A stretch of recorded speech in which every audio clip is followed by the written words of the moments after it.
ICT. Basic architecture of ICT. Now we'll be looking into component of ICT infrastructure. So it is very important to know the components we have. What are the components we have in ICT environment? In Huawei storage question, this question usually comes out. You make this question that what are the components, what are the common components of ICT? So let's look into it. So we have host, storage array. We have host, storage array. Then we have host, storage array. We have network. Then we have switch. So another word for network here is pipeline. Another word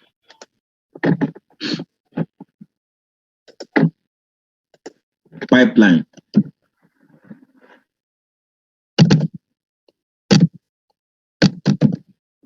Another word is pipeline. For network, it's called pipeline. So we have the major component we have in ICT, the basic major component we have in ICT, we have host. Your host is also can be classified as your client.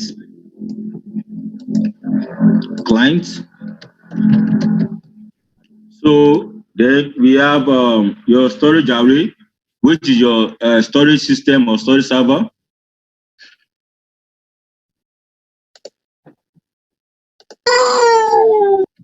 Please mute yourself. Thank you.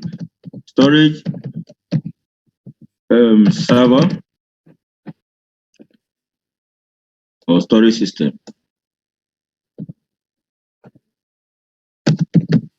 So then we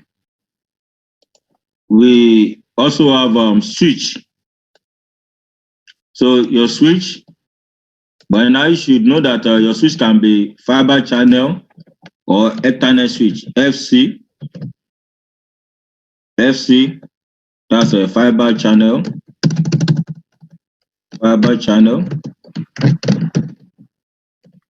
Or Ethernet switch.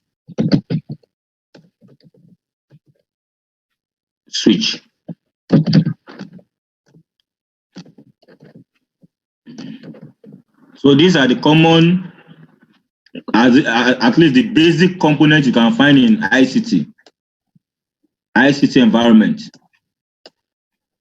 These three are the major components you can find in ICT.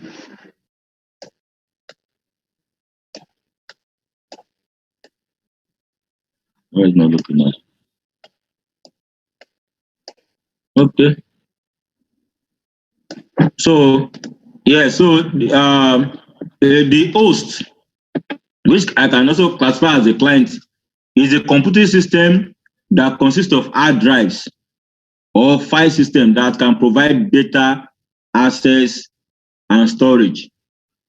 So hosts typically do not include intermediary network device like switch and routers. So hosts basically consist of hard drives, for file systems. Then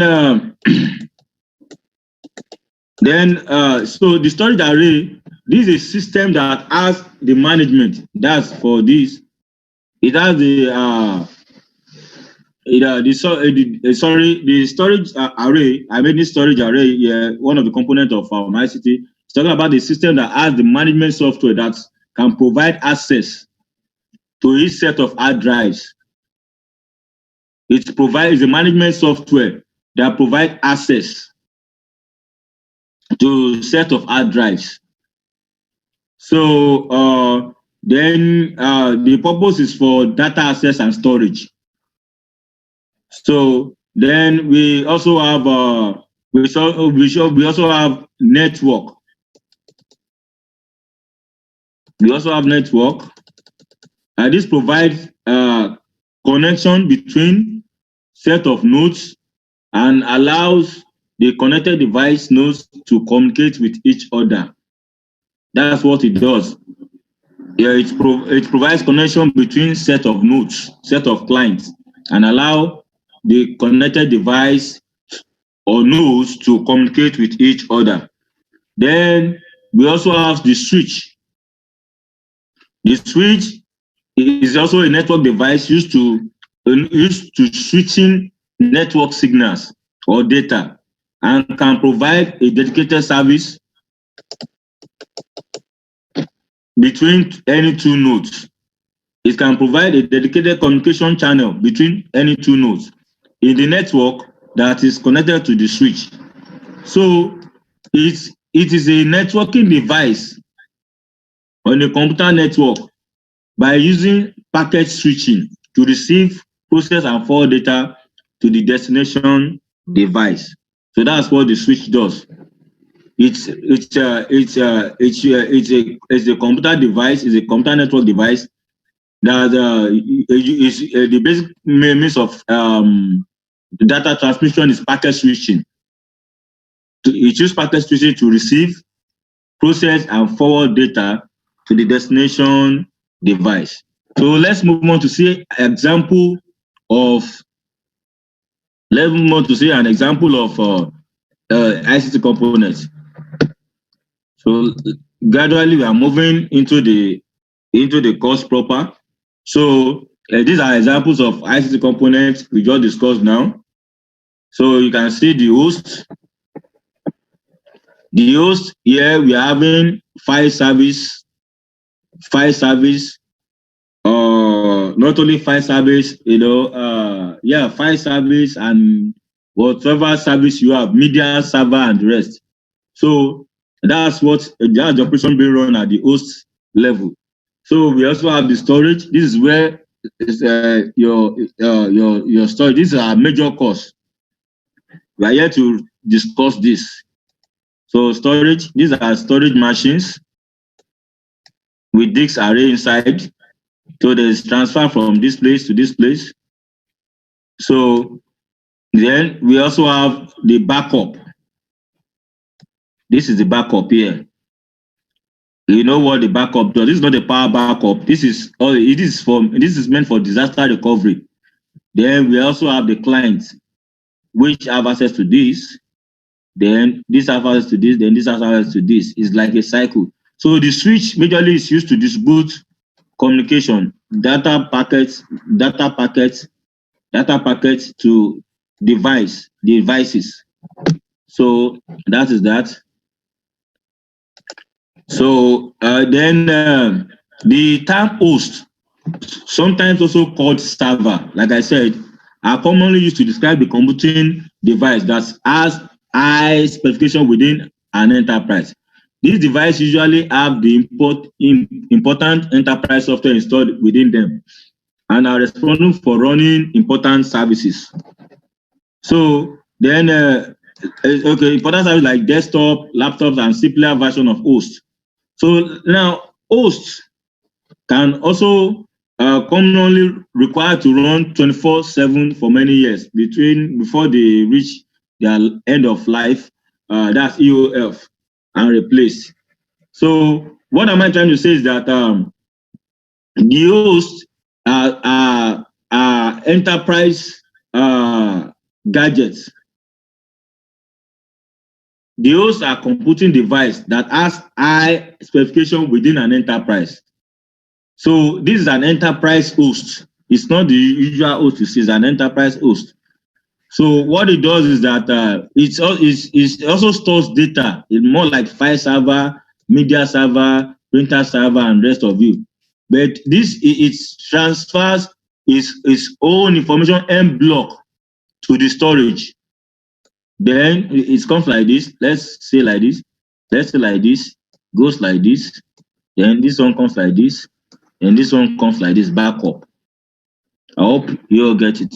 So then, then we should talk about, and again, they are commonly the host is commonly run 24/7. What's wrong with my mouse? Sorry.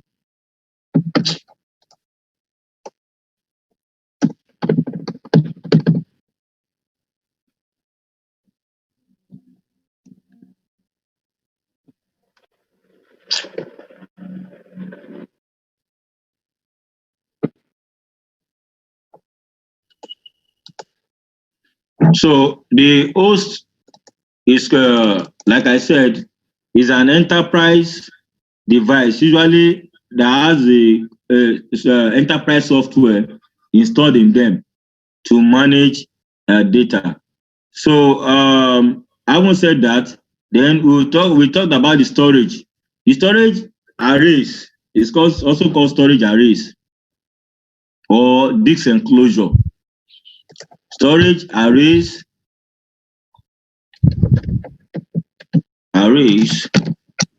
or disk enclosure. You can call can storage array or disk enclosure. But for now, let me call it storage arrays. So commonly referred to the device that handles data storage is majorly a device that handles data storage.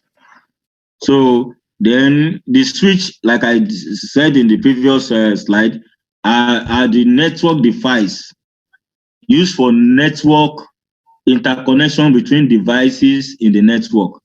Switch, you all know that switch has many ports, so there's no much to discuss there. Let's move on. So let me introduce you to the front view of storage system. This is the front view of storage system. This machine here. So we are about introducing ourselves to it. Let's see. Oh my God. So you can see it. So this is the front view of the storage system, which is the host. So this is the host, the front view. Then you can see switch. So this is our storage array. So this one is also a file server. And like I said, it can be a file server, media server, or whatever server you want to be. As far as we are concerned, it is the host. So this is the view. So these are switch. We are having two switch 1 and switch 2. You can see multiple link. This one was looped to this one to pass on the communication. So this host here can access this host here. You can see it. So any of them can communicate with this storage array. So let's look at the rear view. This is the rear view of the basic component of ICT infrastructure. So look at the rear view of the host. You can see it. The rear view. That's the back. The rear view. So this is the storage array, the back. So that's that. So okay, so we are done with ICT architecture. So, and by His grace, we have looked at data and information management. Yesterday, we discussed extensively about ICT era, how it's from 1980 to 1995, how ICT came to our rescue from manual process to automation. Then we talked about ICT, whereby we broke it down that ICT was derived from IT and CT.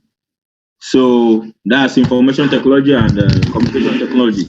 So then we also talk about the basic architecture of ICT, then components of ICT infrastructure. So let's move on. So now, quickly, let's just have this puzzle. Let's solve this puzzle quickly. Rama Mohammed, please mute yourself. Thank you. Mute yourself. So, anyone want to try the question 1? True or false? Data is equal to information. Please, I want you to raise up your hand. Let's try number 1 together. Just raise up your hand.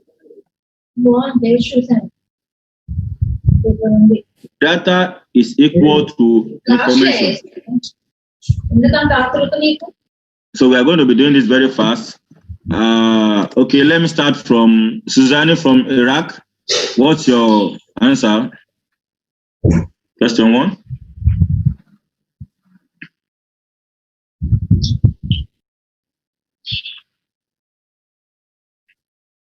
We can hardly hear you.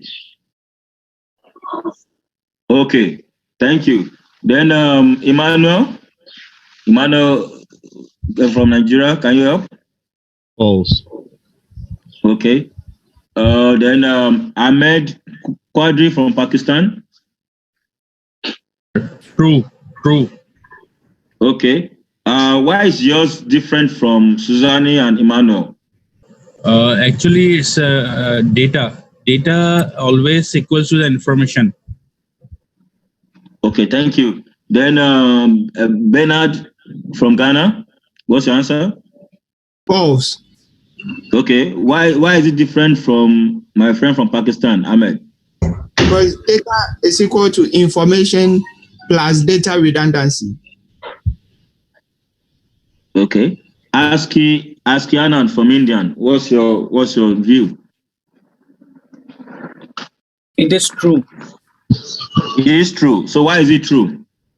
Yeah, actually, we collect all the information in the term data, and then we represent into any network component or storage. Okay.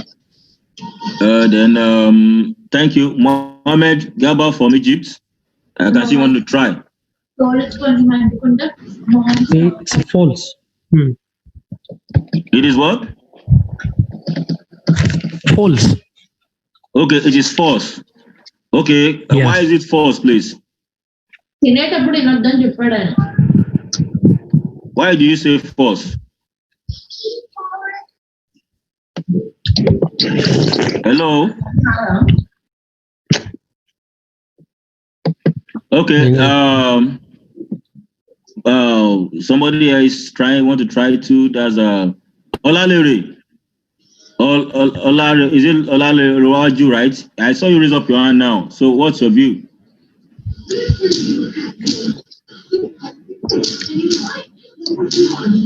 Is it Olalere, right? I saw her raise up her hand now. Lanre, Yes, sir. Yes. What's your answer? Okay. I'll say true. Okay, why is it true? Because from your explanation yesterday, you made us to understand that data is unprocessed information. Okay. So your answer is true. Thank you. Somebody is raising up his hand here. Yes, Mr. Adekunle, please. You want to try? Yeah, I will go by the truth. It's true. Okay. Why is it true? Data is always on unprocessed information. Your own data is my own information. I will say true. Okay, thank you. Thank you all for trying. So now you can see that these are just one of Huawei's questions. Please. Hello. Okay, so now the question, let us all look at it critically because the answer is false. The answer is false. Data is equal to information. It's false. Hello, who is talking? Please mute yourself. Please, that we have gone through that question and answer. So let me just say the answer and let's move on. Now, and this question is just even an added Huawei. This question comes out very, very well, but in another dimension. For many of you that are practicing storage mock, you will know what I'm saying. I saw this question and I failed this question many times. But while I took my time yesterday to hammer on it, now the question says, is it par? Is it equal to information? Information is a processed data. And data is not yet processed. So how can it be equal to information? Data is just a raw fact. Data is data. Data definition, because if you are saying that it is true, that means you are saying data is an information. How is it an information? It has not been processed. Data in this case is just data redundancy. It has not gone through. So you look at it, the word equal is the operator between them. Data is equal to information. It's false. So you all can see clearly now. Okay, let's move to the next one. Which of the following components are commonly used in ICT system? Please raise up your hand if you want to try.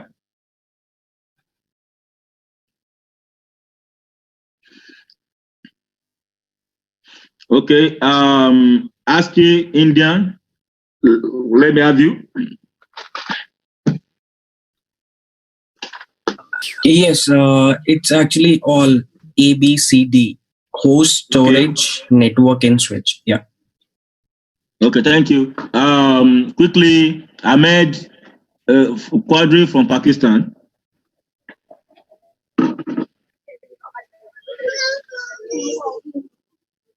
Okay, since you, Suzanne, you want to try?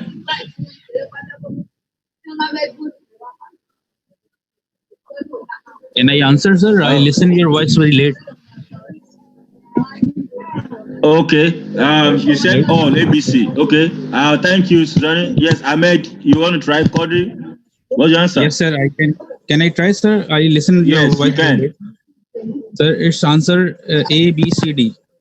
Okay, then Bernard Bosway from Ghana. It's all A, B, C, D. Okay, what can you, don't just tell me ABCD, you tell me what is against it. So I will know that you are saying, what can you Okay. say? So A is host, B is storage array, and C is network. D is the switch. All right, thank you very much. All of you have tried, thank you. So let's move on to the next phase. Thank you. So we are done with ICT architecture. So quickly, let's move on to the next phase. Hello? So up to here, do we have any question about ICT architecture?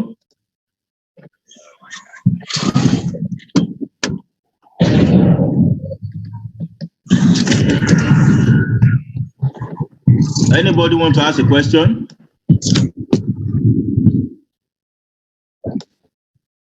Okay, no question.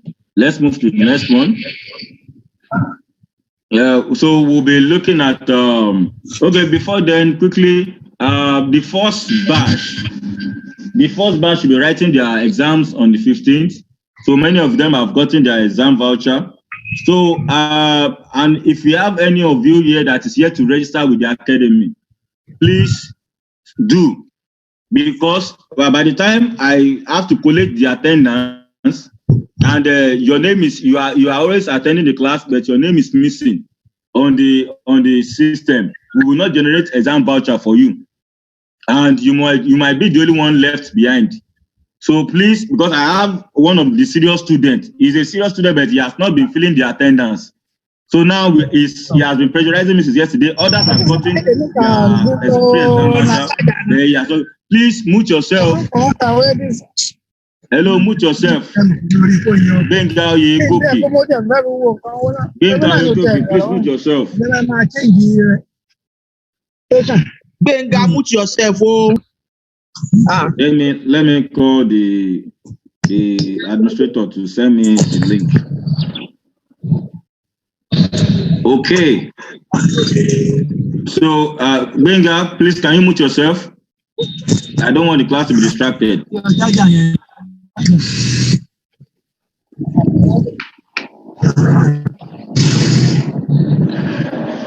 Am I sure Benga is listening to us? Okay, let's continue. Architecture of storage system. So basically, this is going to be showing us. Hello, Benga Oyegoke. Benga Oyegoke, please can you mute yourself? Now, I've called him now. We meet himself.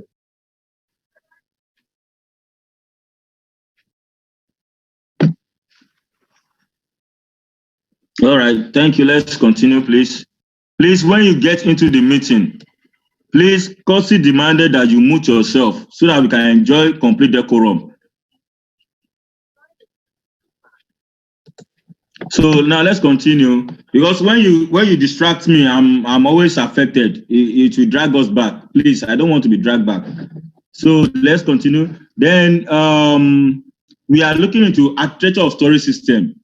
So let's see, what do we have in architecture of storage system? In this module, we'll be looking at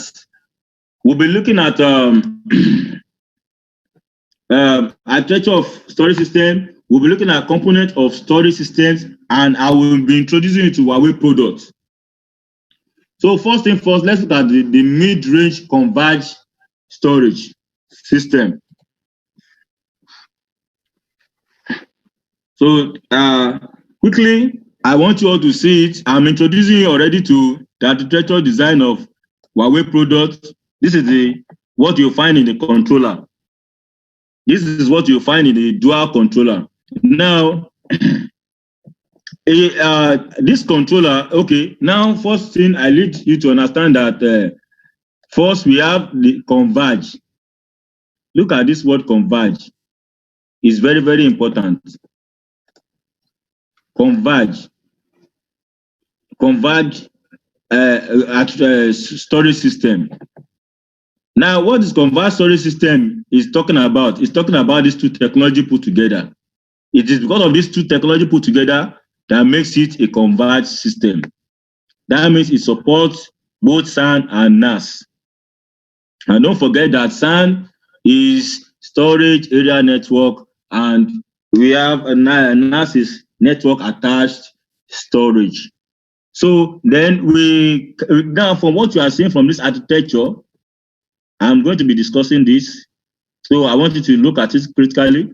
Now, in this architecture, we are having controller 1, and controller 2. Before now, we used to have just controller 1. And when you have controller 1 alone, your business data is not secured, it's not protected. It's not secure. You can what best word can I use right now? Your business can be put on a stall or on a stopped. Because why? This controller 1, what it does is that it processes data from the host. From the host, let me draw the host. Let me say this is the host. Anything can be your host. It could be your file server or what have you. Your file server does not send data directly to the disk, your disk enclosure. This place, it doesn't send data directly. It first goes to this place. Your controller now processes it. Now, what do we have in the controller here? What do we have in the controller? What is residing in the controller? We have the CPU. The central processing unit is called the CPU, and we have the RAM. These are the two things. You open this thing again, but I'll beat you. Please mute yourself. Mute yourself. Please mute yourself. It's just so unfortunate. I don't know how Huawei designed this thing. I'm supposed to have the administrative rights. I have to call somebody to be, and she's not picking up the call now. There's a need for her to give me the right so that I can be using that when I want to use it. Please, everybody should mute yourself so I don't get distracted. When you talk, I'm distracted and I won't be able to deliver. Thank you. Now, and this is a very sensitive part that I must deliver. Hello, ma. Yeah, please, I'm in the middle of the class and please, I'm having so many distractions and I need to mute them all. Please, can you be of help? Thank you. So, yes, now CPU. The problem is that Then RAM. So, yes, these are the two things running in controller 1 and controller 2. Please take note. Now, this I have drawn here. These I have drawn here. These I have drawn here can be like, not even can be like it's your host. Please, I want you to catch this picture as fast as possible because I'll be very fast, but I'm already communicating already. So I'm not dragging this and I won't say it twice. Just imagine this thing I drew here is your host. Now, your host cannot send data directly to your storage. This is your disk domain. Let me write it here. This is your disk domain. Disk domain or disk array. let me say, I can call it this story. The only person that has the power, the right to store information into your disk array is your controller. When your host is sending an information, your controller first receive it, then process it. CPU receives and process it, then RAM takes it and push it to the right place it's supposed to store the data. So it is controller one that does the processing and push it. Now, why are we having two controller? Why are we having two controller? Now, quickly, I have to pass a test to the class, irrespective of the time. I said this yesterday. So can somebody quickly tell me the full meaning? Quickly. Raise up your hand. I discussed this yesterday. It can't be only manual. I want you all to try. If you don't know this at this time, then you have a lot to read. Because I said this thing yesterday. You know, when we are having more than one equipment over servicing a purpose, you all must try. So please, I wrote this out yesterday. So you were like, okay, now let me have you, Bernard Botchway, Ghana, from Ghana. Botchway from Ghana. Single point of failure. Then SK Annie. Yes, it From is India. single point of failure. Okay. Okay. Thank you, everybody. So those you have bailed you out. Single point of failure. Single point of failure. So now the essence of us having these two controllers is to eliminate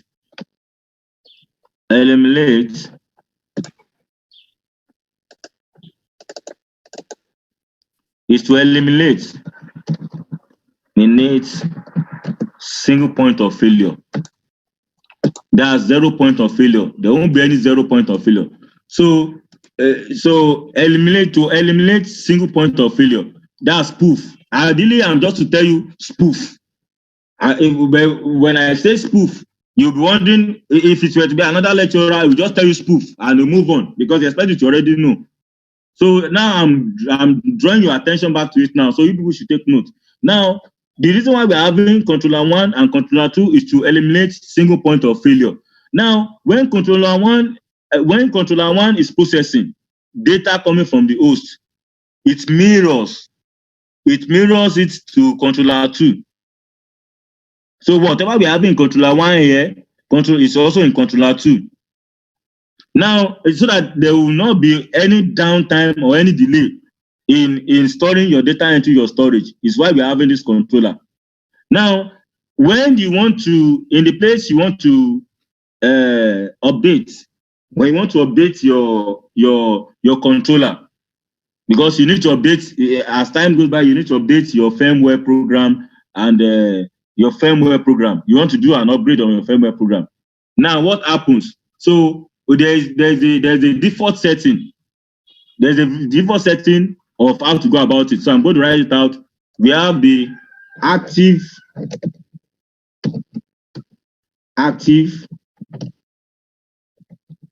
setting.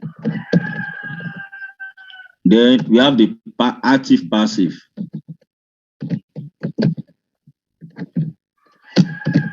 Setting. So by default, it is always in active by default. Now, what does active means? So active means that when you are doing an upgrade in controller 1, maybe you want to update your BIOS program, your firmware program, is due for upgrade, because the more you upgrade it, the more better performance your controller is. So when you want to upgrade this and it is set to active mode, then your controller 1 passes the job it is doing, it passes to controller 2. It doesn't update at the same time. It doesn't do the update at the same time. It passes the job from controller 1 to controller 2. So now, when the update is done,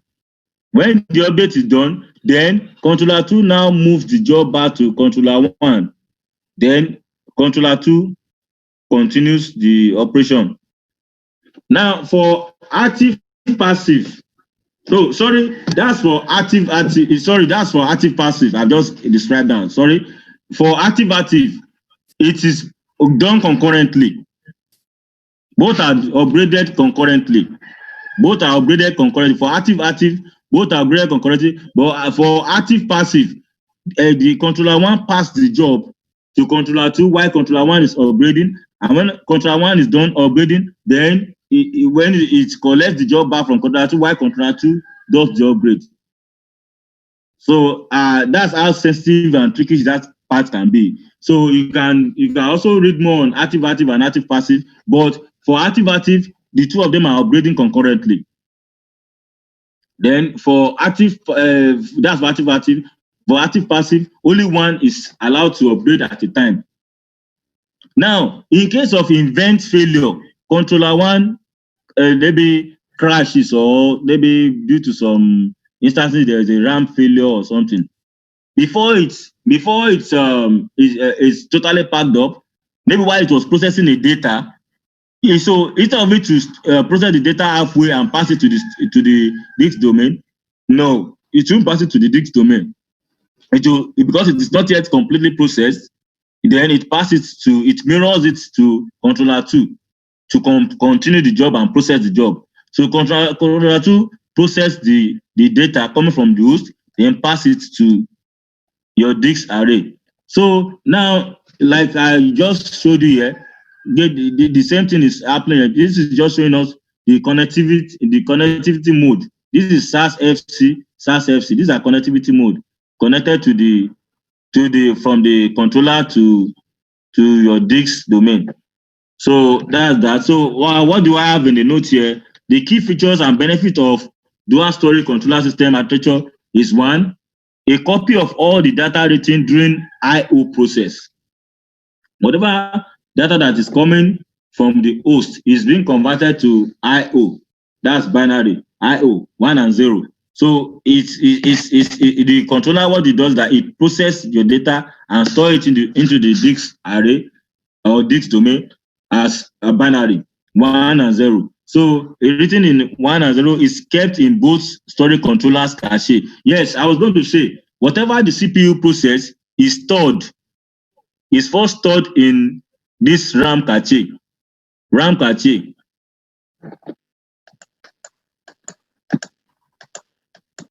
Is stored into this RAM cache.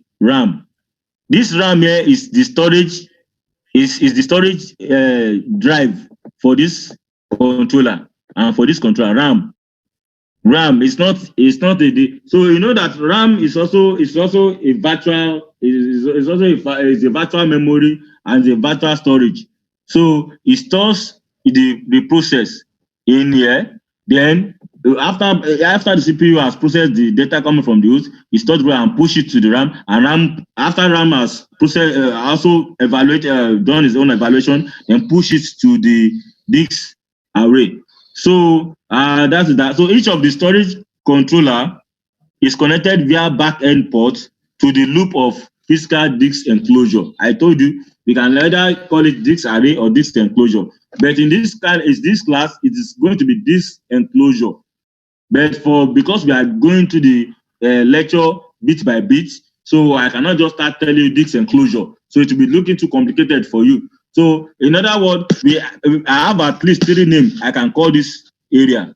We can call it disk array, we can call it disk domain, and we can call it disk enclosure. So I'm starting with you with disk array so that you can follow me. So let's move on. So I'm going to show you the diagram, the diagram inside your controller. This is the diagram inside your controller. So please, I want you to pay attention. pay attention to this diagram. Pay attention. Now, look at this.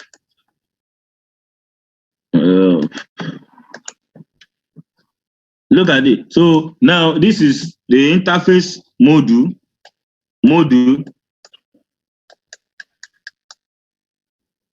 We have two controllers, don't forget, to eliminate single point of failure. Now, this, where do I start from here? So that, okay, let me start from here. So that, okay, let's start from, let me see, service interface. Okay, service. Well, let's start from service subsystem. Service subsystem. Let's start from there. So we'll take it downward. Now, which is the front view? This place can be likened to be front view. Front view. Then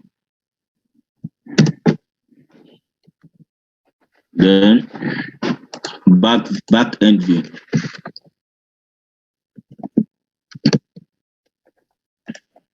Now, having achieved this, so now this architecture design, my explanation is going to guide you of what you have in your dual controller. Don't forget, what your controller does is that it processes the information coming from the host. This is just a controller. We don't have our disk enclosure here. This is just a controller. So now from the mapping, let's see. We have controller 1, controller A, sorry. This is the module, interface module for it. Interface, what is module is called? Is called an expansion, is like an expansion port. In one way, it's called module. Like on your system, if you want to add maybe the okay, for instance, for any computer engineer in our midst, we know that okay, if you want to, most systems comes with onboard graphic card, that VGA. So if you want to, maybe for you are a media creator and you want to expand the performance of your system, you need to go and get an extra card, graphic card. So the name of that graphic card in this place is called module. If you want to further upgrade or expand your controller, then there is always a port. So the name of that port is called module. So the interface module, these are the interface module. 1, 2, 3, 4. Why are we having 4? Because controller A, this is the module for controller A, 1, 2. Then this is a module for controller B, 1, 2. Then we have inbuilt fan cooling the system. Don't forget what we have in the controller A. We have CPU. Then we have RAM. Don't forget.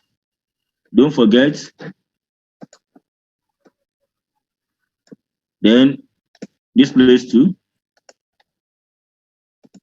CPU. Then RAM. So that's for controller 2. So now there is something that does mirroring in between them. I will show you.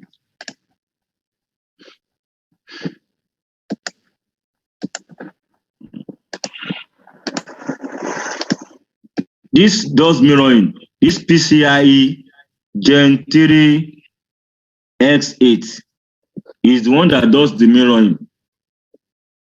That mirrors the data from controller A to controller B and controller B to controller. Now, to access your controller,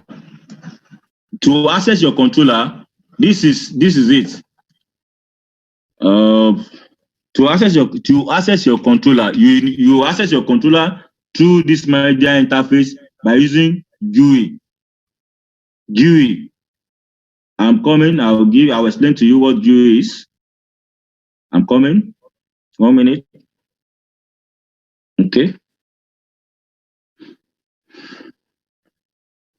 So let me tell you, okay, what is GUI? GUI. Graphical User Interface. So that's GUI. To access your controller using this management interface to control you. If you want to control your controller, you cannot control it from the outside. You have to use GUI. That's graphic user interface, and there's an IP address to communicate with your GUI. Oh, I think this is too big, but all the same, you see it there. Then let me write the address to access your GUI. IP address is a class C IP address 192.168.128.101. That's for controller A, CTRL-A. So for CTR, that's 192.168.128.102. That's to controller B. Up. Sorry. But I just hope you guys got it right. Oops. There's no way I could put it. But I just hope you understand it. So this is the IP address you to access controller A or controller B. And don't forget, whatever update you set in controller A is mirrored to your module B.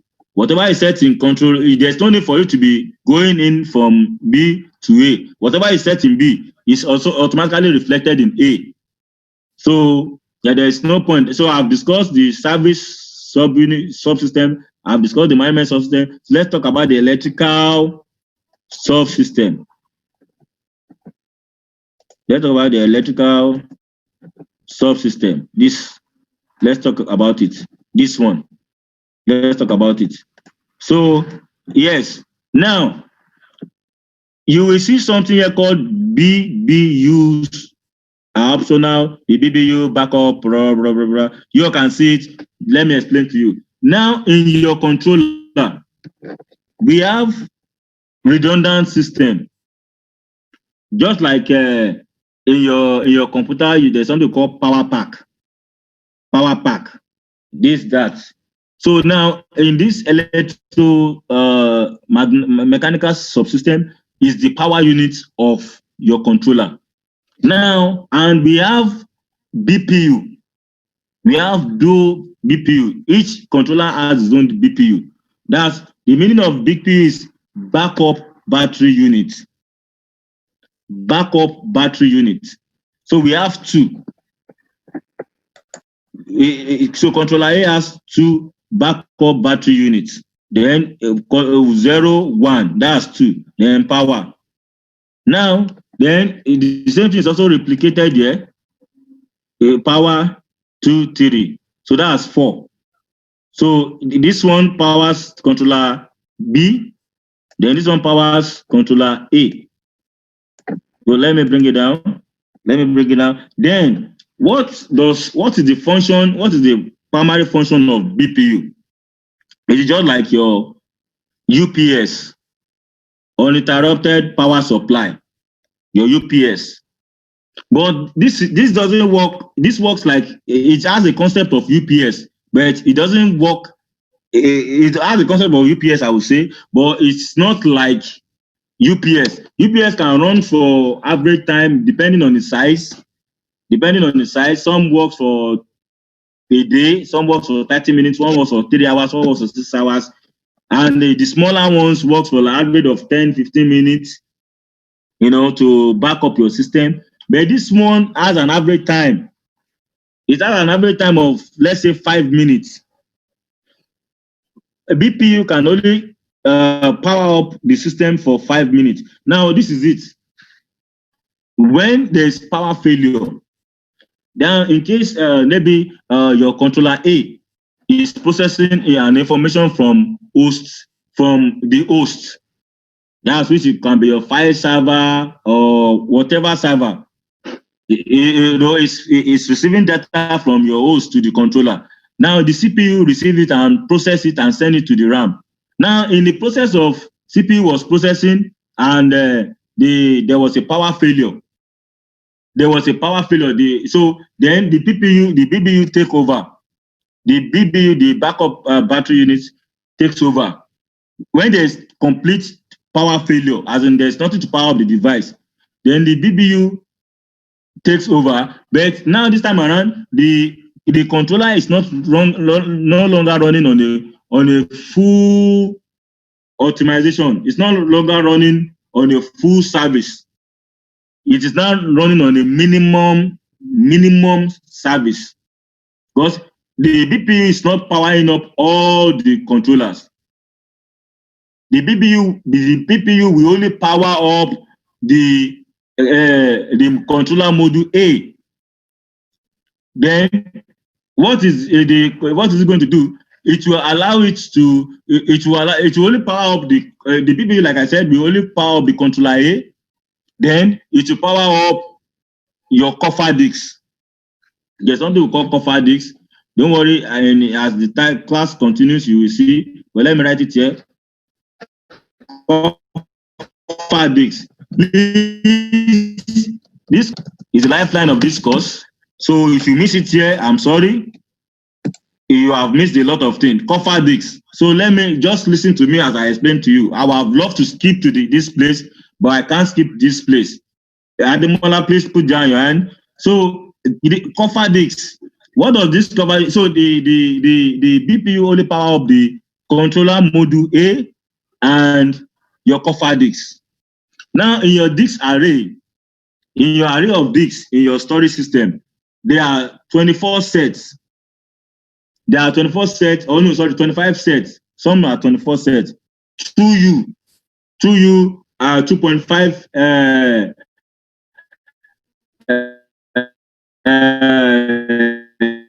inches hard drives slots, 25. So out of the 25, we have 0 to 3. Okay, so 0 to 3, it is your coffer disks. That is 4. They are special disks. They are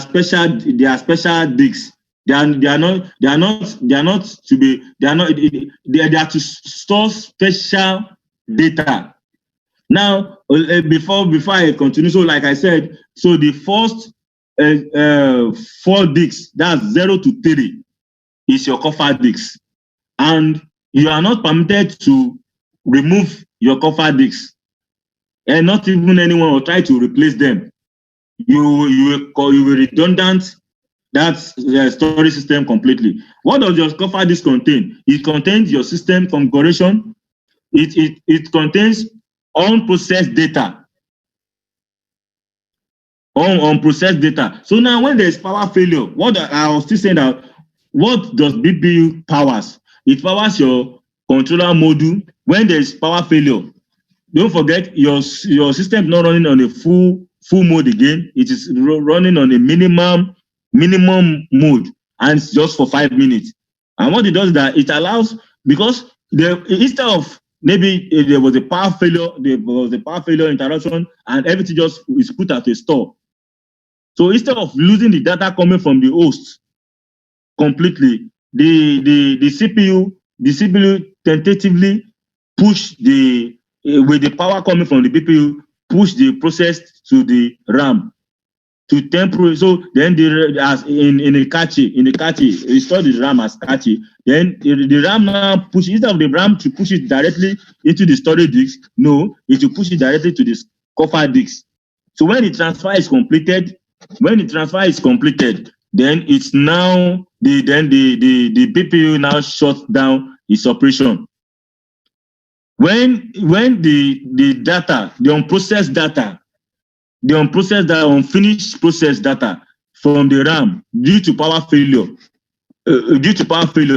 is transferred successfully to your coffer disk, then the BPU terminates its operation, that is shut down completely.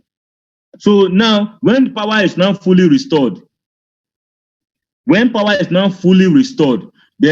the first thing the system does when you power it up is that it powers up the system completely. Then the coffer disk now restates those unprocessed data back into the RAM. Then the CPU will now reprocess that data and forward it to the storage disks. So that's the same thing for this. So let's move on to the next line. You cannot ask question now. Let's move on so that we can cover a lot. We have so the time is moving already, so that we don't have issue. So just write your question somewhere. We will ask it at the end of this slide. So now this is our end. Don't forget, we just look at the controller. Okay, this is mid-range controller. Look at mid-low range converged dual controller. This is mid-road. So for an enterprise. So let me show you these ones are just for the mid-range. Let's see for the enterprise range. This is for the enterprise range. We are having 4 controllers. We are having 4 controllers here. 1. This is 1, 2, 3, 4. 4 controllers. And each of them are having AB, AB, AB, AB. Now, so in this type of operation, it's not far-fetched from where we are coming from, but let me write this out. The mode of transfer the mode of transfer of data, because the essence of this controller is to assist one another to eliminate single point of failure. Because this is an high end.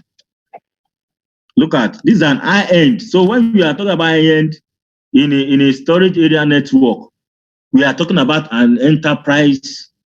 In fact, this is an enterprise controller. This is an enterprise controller. So it controls data it manages data it processes data in petabytes. Yes, it processes data in petabytes in a very large scale. So now when data is coming from the host, and the controller A is processing it, if by the time it gets to, you see the cache here means RAM. The cache here means RAM. So this is where the something is stored. But by the time it cannot due to the work the host. The bundle of data coming from the host. You all can see host here. Because of the bundle of data coming from host, there are cases that the workload might be too much for, this is the host. The workload might be too much for a single controller to manage.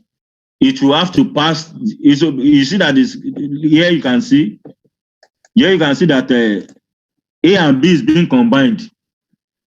Process, the CPU, and the RAM are being combined here. So in case the controller A cannot, controller 1, let me write it out. Controller 1, controller 2, 3, 4.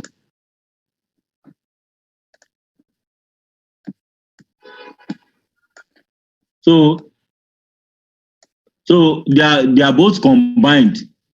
Controller, instead of controller A to be working independently and controller B working independently, no, they are both combined for higher performance, higher throughput. But there are cases, because of the volume of data that has been processed per second, there could be a congestion. So if controller A controller 1 cannot continue process, we say, hey, controller B, we have so much workload there, and since you are redundant, can you continue the operation for us? Controller B will just say, okay, why not push the job. So then controller 2 receives the job from controller A. So now the communication module, that process It's called RDMA. Let me see, RDMA. Redundant. Okay. Oh, redundant memory access. Let me see how redundant. Sorry, redundant.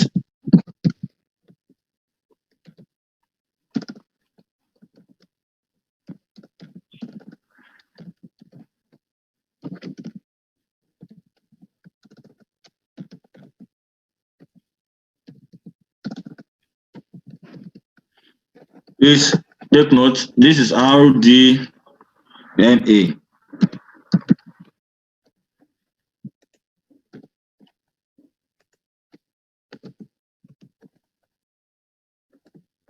So it is a smart memory technology.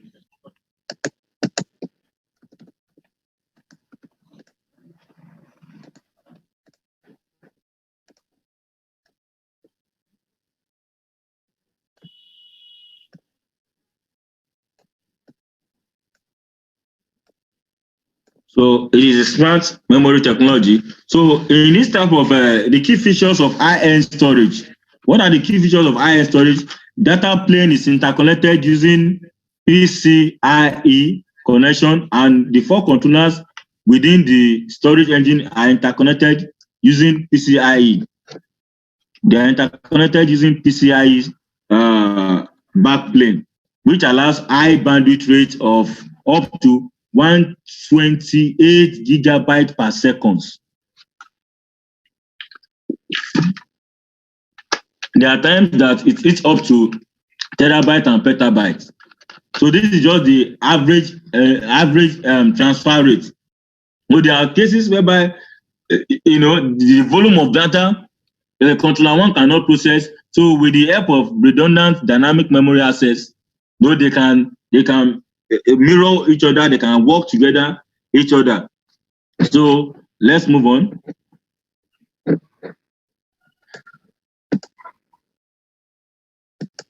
So let's look at high-end SAN array architecture grid. High-end SAN array architecture grid. So the grid storage is considered as the new generation storage architecture by the industry. So it's the focal point of this is that you can see this is your disk domain. This is your disk domain. This is your switch. There's a switch here. That's FC Ethernet. That's FOE. That's fiber.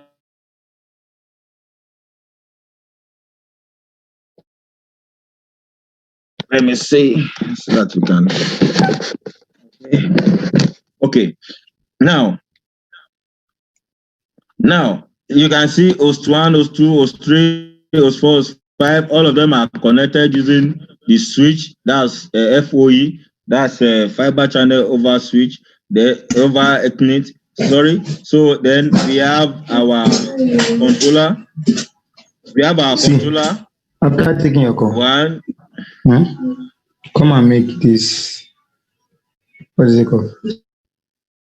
So then okay, let's this is the grid storage. Let's move on. I don't want to waste much time because if I start explaining now, we'll spend the whole day here. So let's move on. Go and read it. Then cluster storage architecture. This cluster storage architecture talks about how data is being moved, the connectivity mode in a globe. Now let's see, what am I trying to say here? Now look at the clients. These are the clients. They connect to the storage remotely using IP LAN. Now in this type of technology, using fiber channel switch, you will need NAS gateway. NAS gateway is going to be a bridge between the client and your storage array. This is likely to be your data center.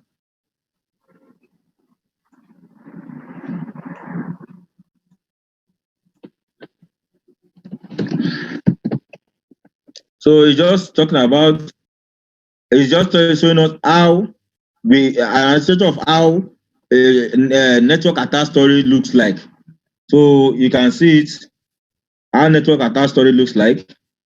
So using a NAS gateway, you will need a gateway to interface. Then the gateway means modem. Then you also need a FC switch, fiber channel switch, to communicate. And you can see that there are redundant cables. But this type of architecture is very expensive for high performance, multi-host input-output processing array. Global sharing this allows global sharing that shared data globally. It can be you can access your data center remotely. So this is in another location. This one is in another location. Why this is another location? So what's standing as a bridge, an intermediary between them is a NAS gateway. So you can see the link, fiber channel link. So you can see the switch. I have said that wherever you see a fiber channel link, you have a fiber channel switch. You have a fiber channel switch. So if you are still here and you have not associated with the academy, please do, for your own good. Because by the time we schedule for an exam and your name did not come out, we won't look like a liar to you. I'm not a liar. The exam is free, it's paid for. You only just come and listen to the lecture and prepare you for the exam and pass the exam. So I think it's a welcome development. This program it used to be very expensive, but now it's placed on our laps on a platter of gold. So as for me, I've longed for this certification long before now, but I could not afford it. But now I'm glad, and because I'm glad, I'm paying back, I'm giving back. This is my own way of giving back into the system. So thank you all. Now, let's move on to distributed storage architecture. So distributed storage architecture. So in this type of architecture, clients, the way clients have access to this is that it distributes data across the object cluster, that the storage. Look at it across. Where's this thing? Okay, if this one wants to run stuff, it just go to it, boom. It stores here, it stores here, it stores there. But at a go, using InfiniBand switch, it distributes data. That's what it's trying to say here. So it supports up. So this type of architecture, non-centralized, not centralized. So whenever the client sends input-output processing, the object storage cluster receives it distributedly, like this. So that is that. Then, so what does this type of architecture support? Because we are using an infinite band, because we are using an infinite band, this is infinite band switch. So you should expect high speed, support up to 10 billion files for storage. 10 billion files. It supports it. 10 billion files for storage, according to Huawei Note. Global namespace and global sharing, high performance with concurrent input output, that's I/O access to multiple nodes in the target storage cluster up to several gigabytes of combined input output rate, online expansion, automatic load balancing, low cost as it supports x86 servers. Then the distributed storage architecture has no need for centralized nodes for I/O processing, as the input output process is sent directly from the client to the object storage cluster. So let's move on. What we are just trying to say here in summary is that this is distributed. When it sends data from a single channel, it's distributed to the backend. So then let's move on. So we also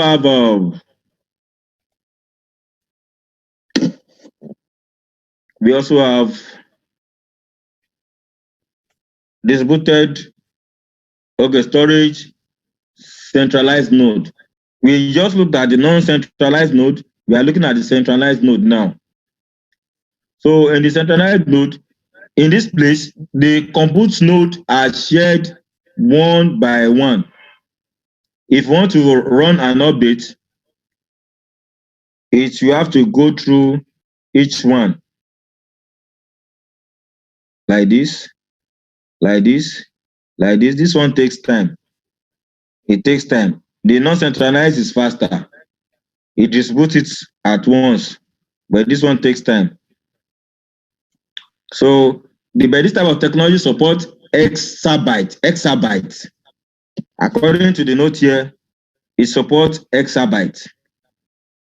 I don't know what Huawei is trying to say here. Exabytes. That's what Huawei wrote in their note, exabytes. I'm saying this for the first time. So it's trying to tell us that that is 1,000 of petabytes. Petabytes. So then, okay, that's that for that. Sorry. So then let's move on. Oops, what's that?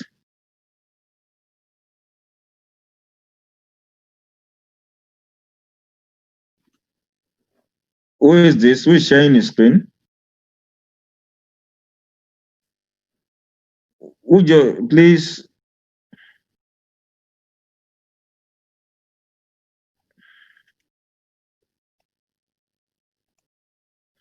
Okay.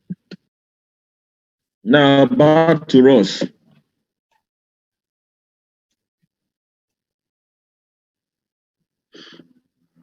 So sorry for that. Now, so then we have to explain this to you. Let's look at distributed object storage. Object storage. Let's look at it quickly. So in distributed object storage architecture, it's talking about metadata servers. Now, in this type of architecture, please, I need you to look patiently so that I can guide you through. I can guide you through, please. It's very important you look closely. Now, when client sends data, like I said, you cannot store directly to the object storage cluster. This type of architecture is being used by Google. It's being used by Google. It's being used by Amazon Web Service. It's being used by Facebook and every other enterprise. So majorly, I can confidently say that it's being used by Google. Now, what is it that when you send a request, oh Google, I want to search for so. Your request first gets to the metadata. This metadata can be classified as or can be said to be like your DNS, domain name service. You all know what domain name does. Domain name does. I don't want to waste much of our time.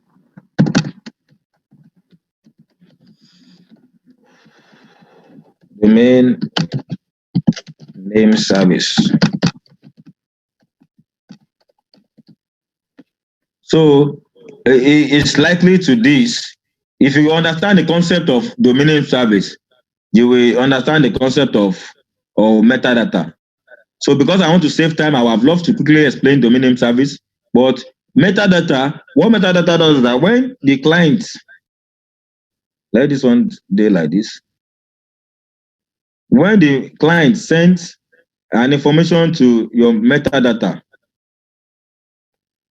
then your metadata is want to decide where to access. Your metadata is want to decide where to store data. For an example, let me say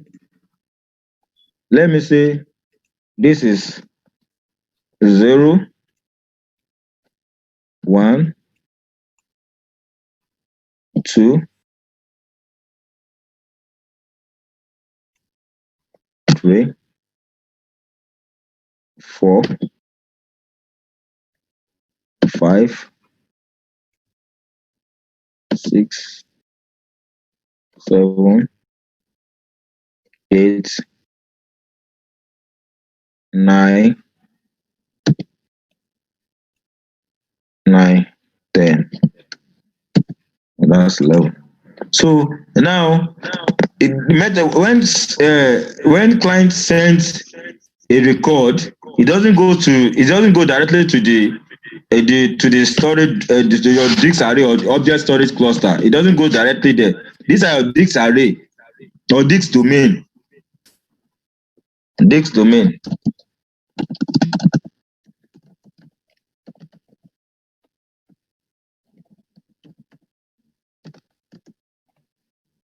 These are your disk domain. So so when clients send message to metadata, please listen. Then metadata server is the one to now determine, okay, he looks at the message correctly, and okay, metadata is the one that will now determine the best allocation to store your request or to find your request. Two functions metadata does, or primary function of metadata is management of data in your disk array or object storage cluster.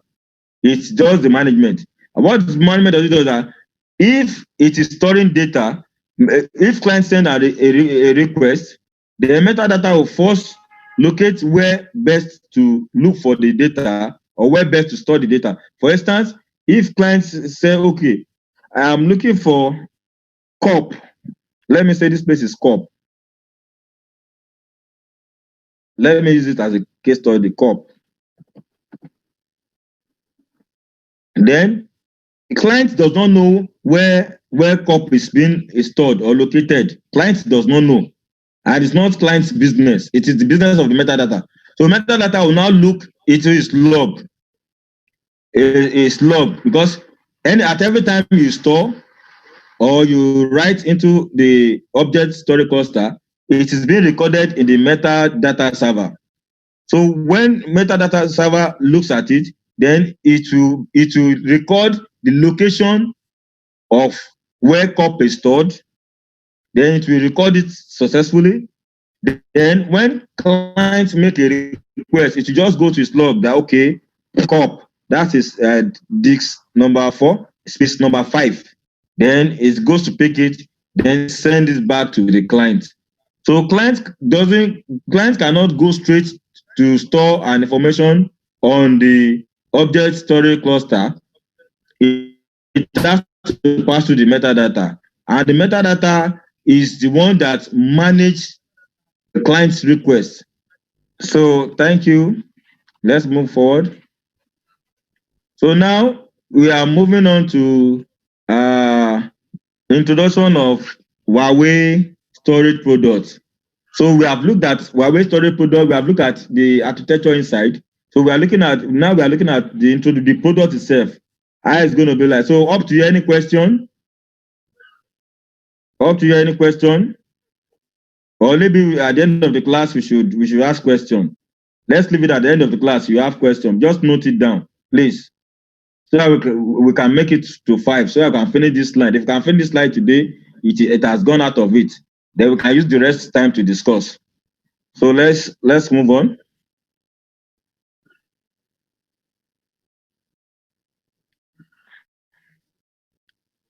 So these are the common forms of storage array components.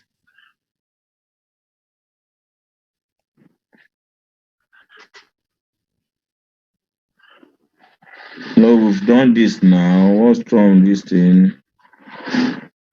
Previous. Okay, sorry. We've just finished looking at architecture of storage system. So we are looking at component of storage system. So we are looking at component of storage system. So we are looking at component of storage system.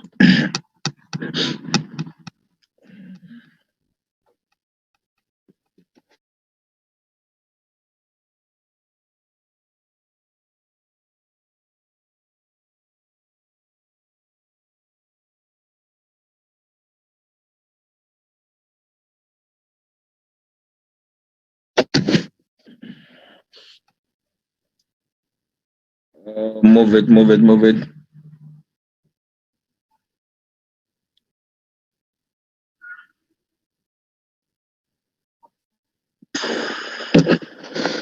Move it now.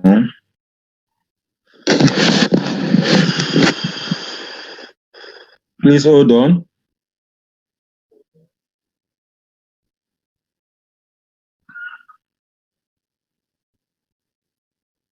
Okay. Please. Yeah, Mohammed, please mute yourself. You want me to mute it for you? Nobody's talking. Papa, it is my hand. Yes. No, you are not talking yet. I'm not yet for question and answer. So nobody's going to talk until I'm done. So note your question. Just note your question. We'll discuss later. So let's look at the component. So these are the components. These are common forms of storage arrays. So we have two types. We have two types. So we have the separation and the integration. We have the disk chassis separation, storage array systems, and we have the integrated chassis, disk chassis integration. So what is the difference between the two? The difference between the two is that controller is embedded into one, and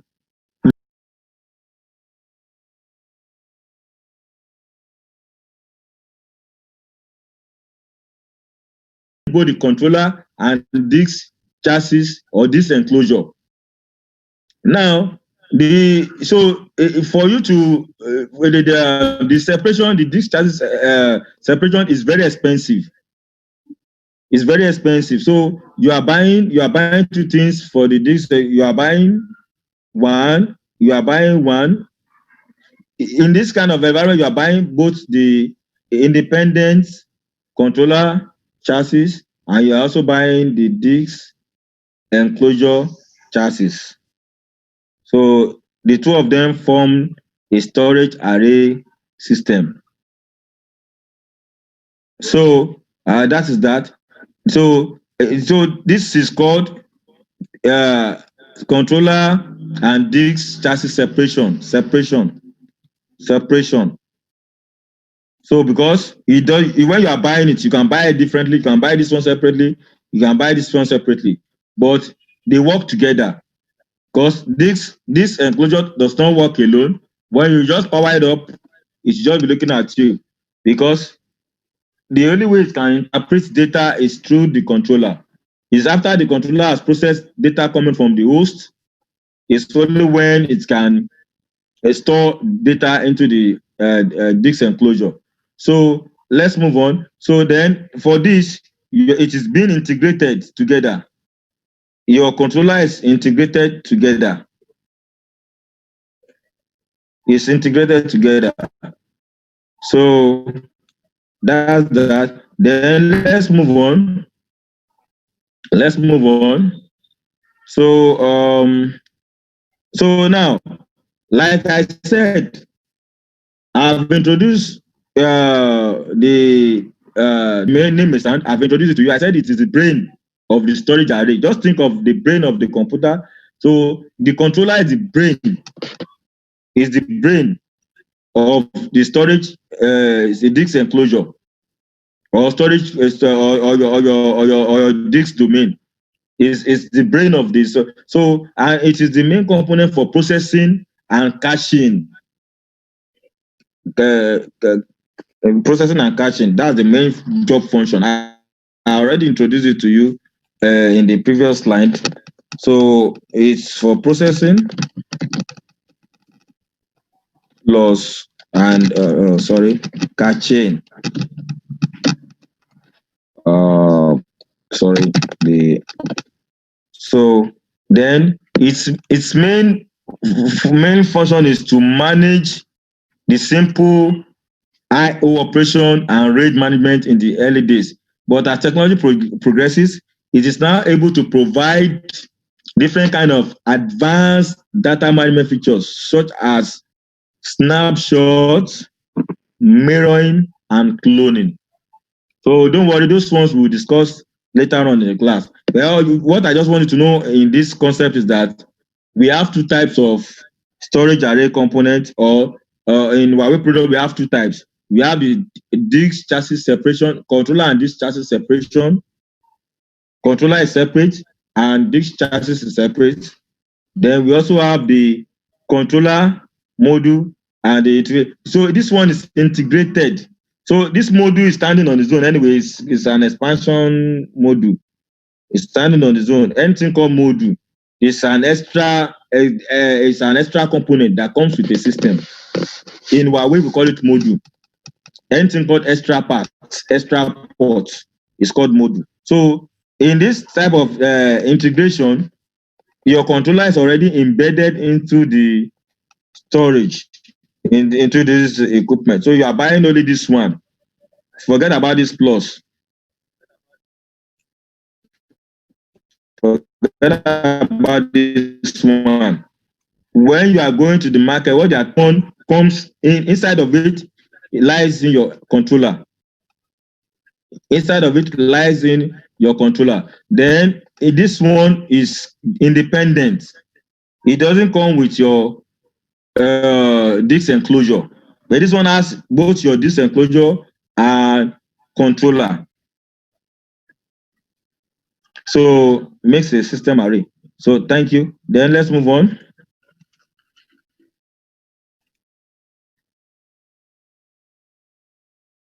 So inside, so this is a 3D model or 3D model, yes, showing us what we have in our with our chassis with controller and disk separation. So we have two things here. We have disk separation here. So here we can see our controller. You can see our controller module here. Then you can see our BPU, that's battery backup unit. You can see it's slot. This is the slot for BPU. This is a controller. This is a controller. So it's not carrying your disk enclosure. This is just a controller. So this is your chassis. I/O module. I don't forget, is an expansion port. If you want to add more features to your controller, you go to the market and buy the parts, then slot it inside. Then you can carry on every other features you want to do. So that's that for this place. I don't want to spend much time. So like I explained to you, your BPU is a backup battery that provides power to the storage controller to save all the input-output cache into the coffer disk in the event of a power failure.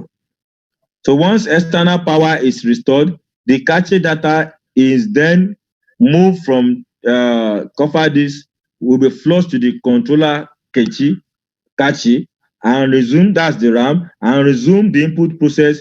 Then it's now moved after filling process, then now move to the physical disk. I have explained that to you. So this is just to ensure that in the disk enclosure, there are no data loss during event of power failure. So I have explained that, and my people, my friend, this question will always come out both for interview and lab, and even for your exam. You always meet coffer disk, you always meet disk enclosure and controller. So I've already introduced you to those things. So now this is the interface. Look at this is the front end interface of how your storage system looks like. So from what I have here, quickly, I just need 1-2 people to tell me, is this what we are having in front of us? Is it separation or integration controller? Systems controller. I mean system controller. Can somebody just raise up your hand and just tell me, based on what I've just said? Okay, Ademola, you are only allowed to just answer my question. You should not ask any other question. So, here talk, please. Hello?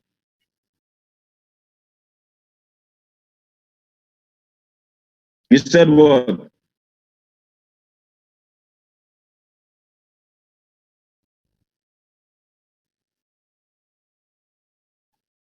Okay, let's continue.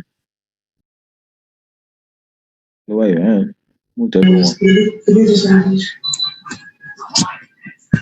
You want to say something? Hello, sir. Yes. Okay, from what we have there, this is according to your explanation. We have the controller and the disk enclosure embedded together inside. So that is controller and disk chassis integration. Yes. There is no separation at all. Okay. So this is not a separation system Yes, storage. Yeah, it's an integration. Controller and disk chassis integration. Okay, thank you. Yes, sir. So let's continue. Yes, thank you. So what I was trying to show us is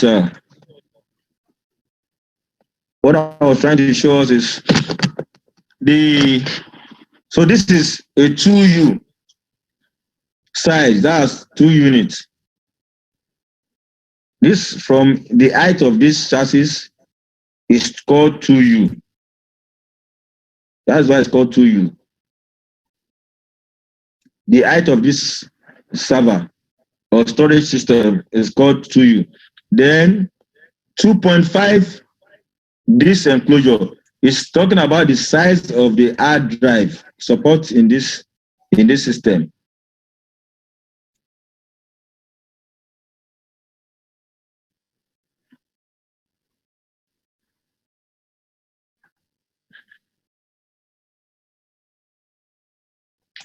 So you all can see what I've done here. So 1, 2, 3, 4 is our copper disk. Now we have 24 ports. Let's count 1, 2, 3, 4, 5, 6, 7, 8, 9, 10, 11, 12, 13, 14, 15, 16, 17, 18, 19, 20, 21, 22, 23, 24, 25. So out of the 25, 4 is being used as your copper disk. So you all can see it. So you can see this input is a power module. It's removable. You can always remove it. It's removable. Then we also have what? We have duo. That's a redundant. This is a redundant system. You can see it. One power here. One power here. If one power fails, this one take over. Then so you can see the labeling. So this is a converged system also, and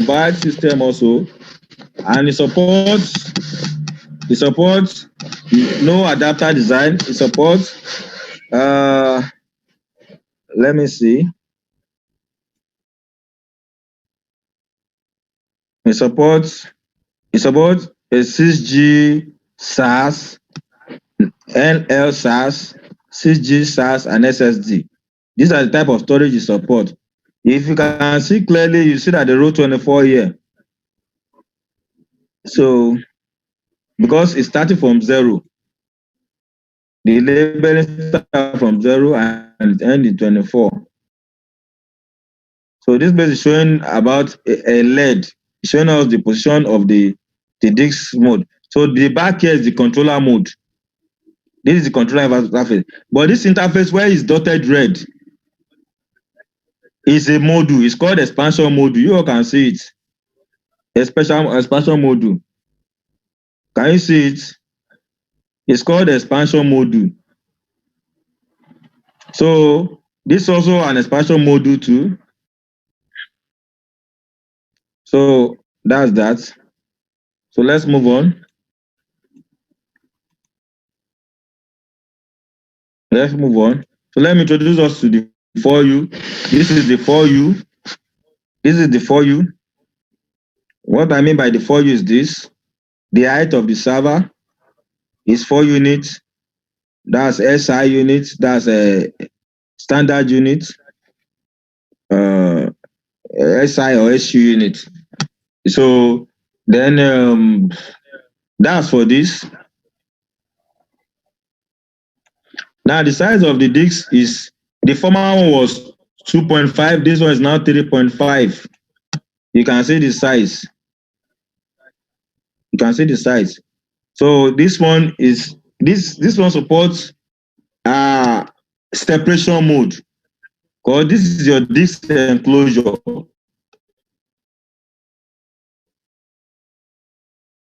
This is your disk enclosure. Then this is your back view. Back view. This is the back view of your module. You can see it. So the disks of the disks of a 4U SAT disk enclosure are numbered 0 to 23. So definitely there are 24 disk space here. 1, 2, 3, 4.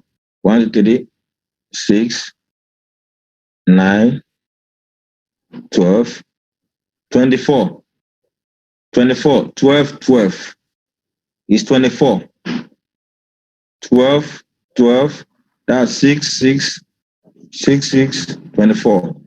So now let's move forward. Let's move forward.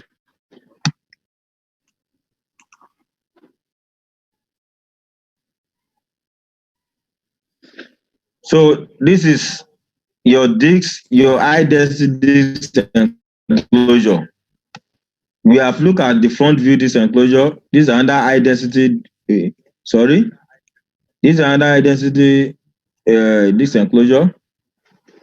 4U single disk module can be hot swap. This one supports 75 disks installed in 5 rows. 75 disks. 75 disks installed in 5 rows. You can see it. You can see it.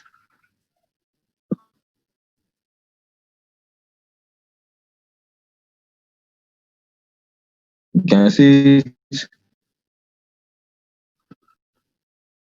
Can you see it?